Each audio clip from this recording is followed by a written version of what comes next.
Hi there, my name is Easter. Welcome to my channel and thanks so much for stopping by. I have a question for you. Are you someone that needs to lose a lot of weight? I'm talking more than 50 pounds a lot, like maybe 100 pounds, maybe 200 pounds or more. If you are, I'd like to share with you that I'm one of you.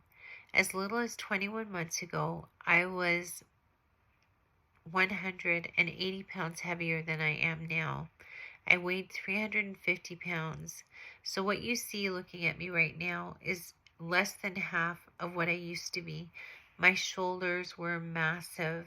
My chest was massive. My face, my sister used to describe it as looking at a pumpkin because my cheeks were so wide and there was so much fat that my features were just squished into the middle, and my eyes were squishy closed and my mouth was distorted. I weighed so much that I actually distorted my face, and that's really sad. And the worst part about it is I didn't even recognize it because I was so big. I was embarrassed to look in the mirror except to put mascara on, and then I only looked at my eyes and I'd run out before I saw anything else. It was a really difficult thing to be that big and have any self-worth at all. I had none. I had a really bad breakup, and then I lost a good friend of mine, and I made up for it with eating. I always turned to food for comfort, um, but once my friend passed, I was done, and I just ate for comfort. I ate all the time, and whether I was sad or happy, mad or feeling self-pity, no matter what, I always had an excuse to eat some more and then eat some more after that. So, I got to the point where I was 350 pounds after about 4 or 5 years of eating, and I stopped weighing after 340 pounds, and I got quite a bit bigger. So I'm going to say 350 pounds is probably conservative, but anyhow, we'll start at 350. I had something happen that should have scared me to death and scared me out of the food. I had been diagnosed with a very grave heart disease, and my children were devastated, but I thought, I'm just a burden anyhow. And I sit here wallowing in self-pity all the time, so I really didn't care. But then a life-altering experience happened for me. I found a reason to want to live. My daughter gave birth to two very beautiful, lovely little girls in May of 2022. They are the sunshine and delight of my life. I absolutely adore them, and they lit up my life from the minute they were born. Even though I couldn't walk, I was at that house every day helping take care of them, rocking them to sleep, telling them stories they didn't understand, singing them songs they didn't understand, but always, always, always with them, and enjoyed every second of it. So one day I realized that if I want to watch them grow up, I'm going to have to do something about my health, and it's going to have to be drastic. I cannot be 350 pounds and expect to grow up and watch them get married and be a part of their daily life the way I am, or the way I was at that time. So I made a very sudden decision to cut out my problem foods, and I knew what they were. I knew number one problem is sugar. I would have sugar in everything, and I ate a lot of sweet things, and I decided I was going to give up the sweets, the treats, the cookies, the custard tarts, the cakes, the sugar in my coffee, sugar in my cereal, sugar everywhere, sugar, sugar, sugar, sugar, sugar. Also, I decided to give up about 90% of the flour I was having. There is a healthy bread that I eat still, but that's the only flour I have. Otherwise, I don't eat flour either. The third thing and really important thing that I gave up was my binging. Binging was a real problem for me because I would go to Tim Hortons, and where most people buy a cookie or maybe two, I would buy 12, and 3 hours later they were gone. I ate all of them in one sitting, without a second glance, without a second thought. And then when they were done, I'd say, oh crap, I did it again. I didn't want to do that. I promised myself I wouldn't do that again. And then the next day, I was doing the same thing again, day after day. The pattern repeated itself. Too much food, binging, and sugar and flour over and over again. So I made the sudden decision to stop the sugar, stop most of the flour, and stop binging. Within a month, I dropped 10 pounds. I had to get off the scale and step back on it again to make sure it was right. And it was right. I was 10 pounds down. That was the first time I had lost weight in 5 years.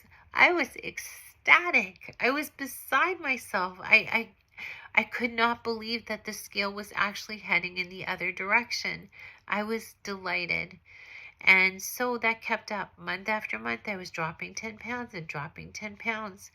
After a few months, my son and a friend said to me, why don't you come for a walk with us? And I said, oh, I can't do that. I can't walk across the room without losing my breath and sweating and being all uncomfortable. And he kept working on me. And after a few days, just to shut him up, because he literally wouldn't leave me alone, I went on the walk with him. We walked 2 blocks and I felt like I was going to die. So I went to the bus stop, which was right there, and I sat down for 5 or 10 minutes. I caught my breath and I walked home. And then I realized I walked home. I walked there, I walked back, more than across a room, more than in the backyard, just going a little bit to do something with the dog. I had walked my first walk. So I said, I'm going to do it again. So I did. And then I did it again and again. And I started stretching the walks. It became 5 blocks soon enough, which became a kilometer soon enough, which became 2 kilometers. And it kept growing.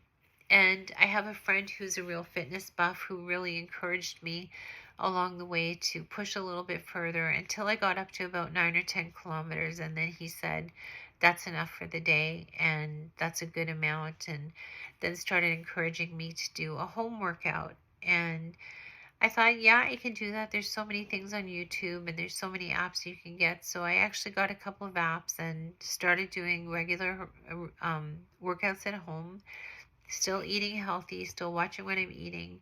And I can't say I did the best workouts at home because I just didn't have the knowledge to put my body in proper form.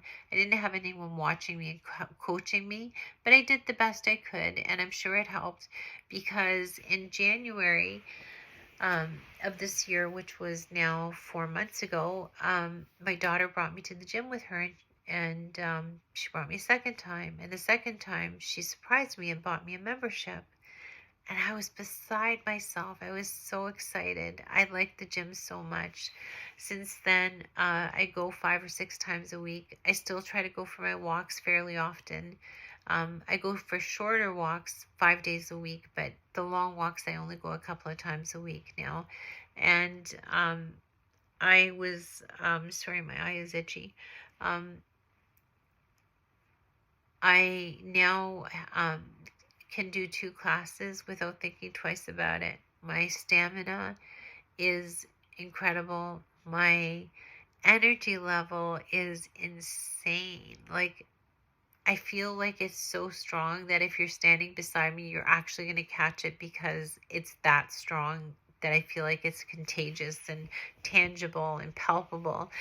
My confidence level is something I never expected because even when I was thin before, I wasn't ever confident in myself. I never felt pretty. I never felt thin. And I was in great shape, and I still felt terrible about myself back in my 20s and 30s and early 40s. And but my confidence is through the roof now. But my confidence isn't because I've lost weight. It has nothing to do with how I look, actually.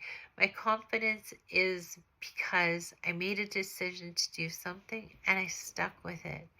I stuck with it. I kept at it. I persevered. And I'm just so proud of myself. I'm so, so proud of myself. I'm so happy that I did this. I'm so happy that pushed through the hard days and pushed through the days where I felt like I could never get there. But now I've lost 180 pounds. Now I'm back in the size I was in before I started to gain weight. I have one size less to go to. That was my smallest size, but um, it's quite something to get back down again. And like I said, I still have some work to do in the midsection, but that'll come in time, I'm sure. And so I want to leave you with a thought tonight or today, depending on when you watch this. It's now nighttime here. Um, my thought, my challenge for you is this: are you ready to say yes? Are you ready to say, yes, I want to lose this weight? I really am tired of it. I'm sad. I don't like how I feel. I want to lose this weight. If the answer to that is yes, then be brave. Take courage. Make the decision and say, yes, I'm going to do this. And when you get up tomorrow morning, don't put sugar in your coffee or tea. Don't have the toast, but have the eggs. That's enough. You don't have to have toast with eggs. Just cook them a little bit harder, and that's what I do. I eat eggs every day, but I don't eat them with toast anymore.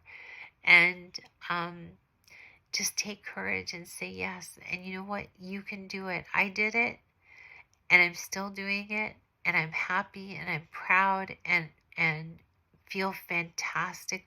I feel physically better than I felt when I was in my early 40s. And by the way, I'm 59. So if you think age is a factor, it's not. It's not an excuse. If you think hypothyroidism is a factor, it's not. I don't have one. Mine got taken out, so I have like hyper uh parathyroidism, hypoparathyroidism. So you know, it's just excuses and reasons not to do what you should be doing. Get healthy, get happy, and get with where you want to be in life so you can be proud of yourself again and feel confident and feel energetic and feel good. I look forward to it for you. I'm going to be here teaching you my tricks and my um, little tips that I've learned along the way. I hope to inspire you and to give you hope and motivate you and encourage you. And until next time, think about your decision. And until then, keep on shining.